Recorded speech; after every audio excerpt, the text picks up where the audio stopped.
war wobbles.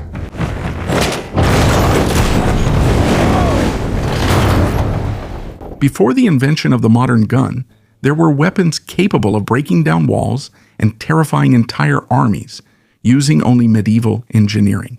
There were weapons as tall as towers, machines that worked like ancient machine guns, and designs that were way too advanced for their time.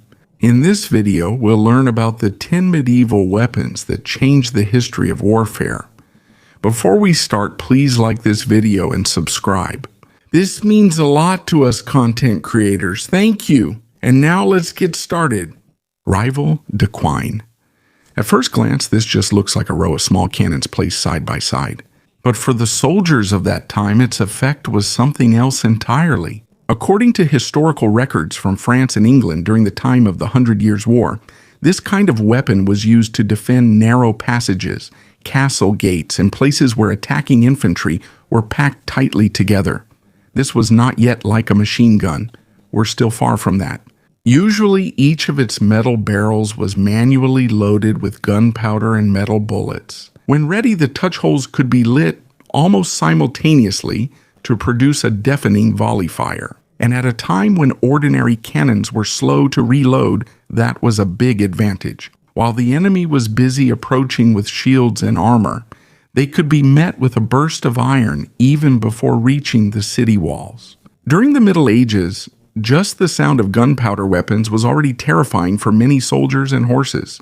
Even more so when you don't just hear a single shot, but a series of explosions coming from a row of barrels. Even so, the Ribaldikin made an important contribution to military history because it showed that even during the medieval period, engineers were already thinking about the concept of concentrated firepower. This was one of humanity's earliest attempts to make projectile warfare faster, more synchronized, and deadlier, Springald in appearance.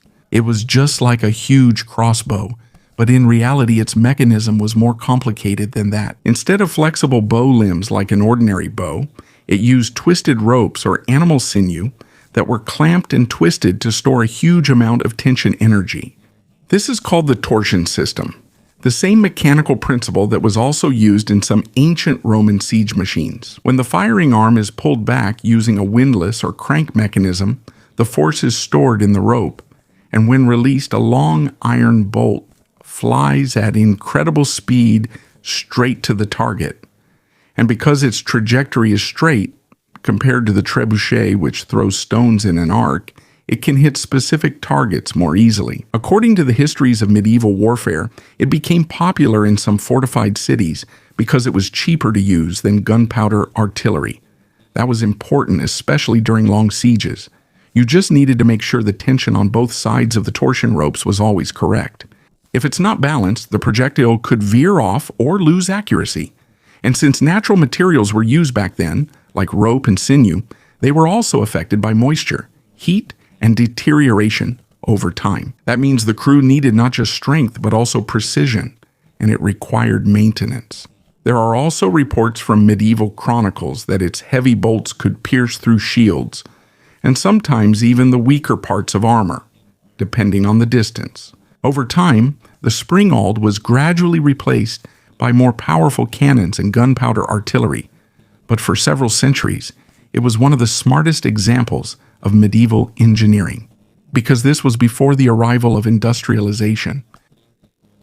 Humans were already able to create weapons that used physics, tension, trajectory, and mechanical force in ways that were extremely advanced for their time. Great Bombard. This is not an ordinary cannon. Some bombards back then were almost as big as a small house. At first glance, it even seemed impossible to use them in war. But once it fired, it was a different story. Instead of small iron balls, many early bombards fired massive stone projectiles. Some of these weighed hundreds of kilos. And even though they didn't travel as fast as modern artillery, their sheer weight was enough to gradually break down the thick walls of cities. According to historians, one of the most famous uses of giant bombards was when the Ottoman Empire besieged Constantinople in the 15th century. Under Sultan Mehmed II, the Ottoman forces used massive cannons against the strong walls of the Byzantine capital. defenses that lasted for almost 1,000 years. And even though bombardment wasn't the only reason for the fall of the city, the siege showed that some traditional medieval fortifications were starting to become useless against new artillery technology. Some of the bombards back then were made of connected pieces of iron, like a giant barrel. The iron bars were held together with thick iron hoops because casting technology at that time wasn't advanced enough to make a huge one-piece cannon right away. And because metallurgy was still primitive at that time, every shot was dangerous. There are even reports that some giant bombards could only fire a few times in a single day because of the long loading and cooling process. But even though it was slow, the impact of every hit was enough. The Great Bombard was not just seen as a weapon back then, it was also a symbol of the power of the state. Because of its size and cost, only the wealthiest kingdoms or empires could afford to build and maintain such a siege weapon. In other words, even before the battle began, simply having a giant bombard was already a display of industrial and military power. Trebuchet. It has a long wooden beam attached to a tall frame. On one end there's a large counterweight, usually a box filled with stone, soil, or lead. On the other end there's a sling where the projectile is placed. When the counterweight is released, it falls down due to gravity. Because of that, the long beam spins very quickly and throws the stone into the air. And because the counterweight is so heavy, it can launch a projectile that weighs over 100 kilos. In larger versions, it can be even heavier than that. A benefit is that it's easier to make a trebuchet more powerful than it was with old torsion catapults. In older designs, you needed very large, twisted rope systems to generate more powerful force. The problem is, it's hard to make and maintain that kind of mechanism. But with the trebuchet, it's just simple logic. The heavier the counterweight, the stronger the launch force. That's why in the 12th and 13th centuries, it quickly became the main siege weapon in Europe and some parts of the Islamic world. And these weren't just small machines. There were some trebuchets that were so big, it took several weeks to build them near the siege site. You couldn't just move it as a whole because its timber frame was so huge. One of the most famous examples was Edward I of England's Warwolf during the siege of Stirling Castle in Scotland. According to some contemporary accounts, the trebuchet was so huge that the defenders wanted to surrender even before it was used. But Edward reportedly continued firing it just to see its effect, and the trebuchet could throw more than just stones. Though not as precise as modern artillery, skilled crews adjusted sling length, release angle, and counterweight to repeatedly hit the same wall spot, making it dangerous in sieges. Because over time, even the thickest defenses would gradually give way. Siege tower. The siege tower literally brought soldiers directly to the top of the city wall. And it's not just a simple ladder. The large siege towers had multiple floors inside with ramps and stairs, firing positions, and sometimes even archers on the upper levels to support the assault team. While moving towards the wall, there were soldiers safely hidden inside as they climbed to the higher parts of the tower. These were usually made of thick timber beams and covered with wood, leather, or wet animal hides to reduce the risk of fire, because defenders mainly tried to burn them. If the siege tower caught fire before reaching the wall, the entire assault could fail immediately.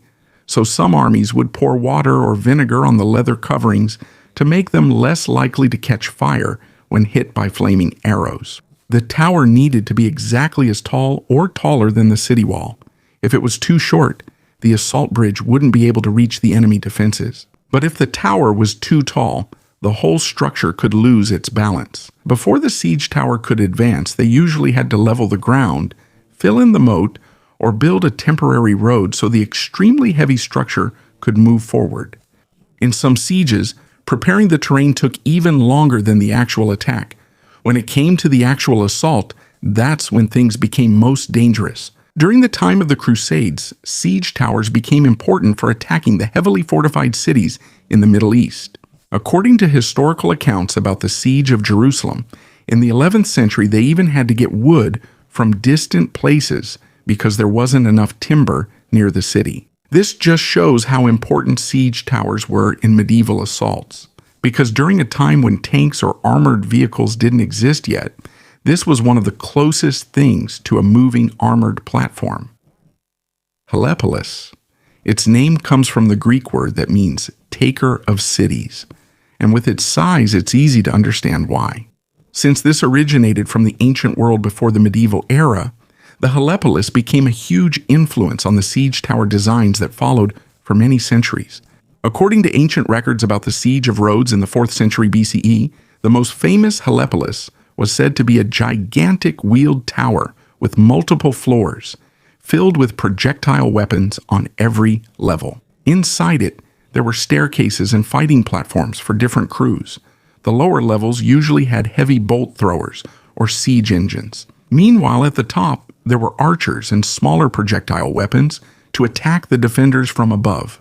And because the defenders knew that fire was the most effective way to stop this kind of machine, some parts of it were fitted with metal plating or protective coverings against fire. There were also shuttered openings on the sides where the crews could fire before closing them again to protect themselves from enemy arrows.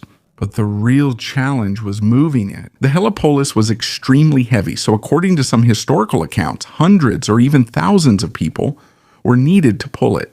And because it was so big, the terrain had to be properly leveled before it could move forward. Instead of having separate machines for each task, one gigantic tower did everything.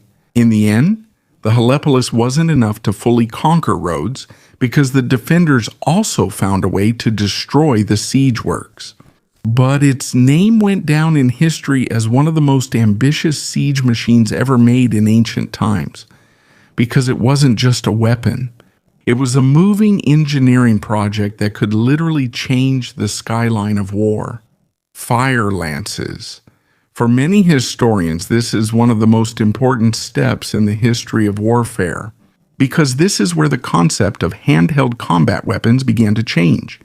But near the end of the spear shaft, there was a tube attached that was filled with gunpowder. When this was lit, the weapon would release a powerful burst of fire, smoke, and blinding sparks directly at the enemy. In close combat, that was a huge advantage. As the use of gunpowder spread further in China, military engineers began to load the fire lances with ceramic shards, small pellets, and later on, metal fragments. This means it wasn't just fire coming out anymore.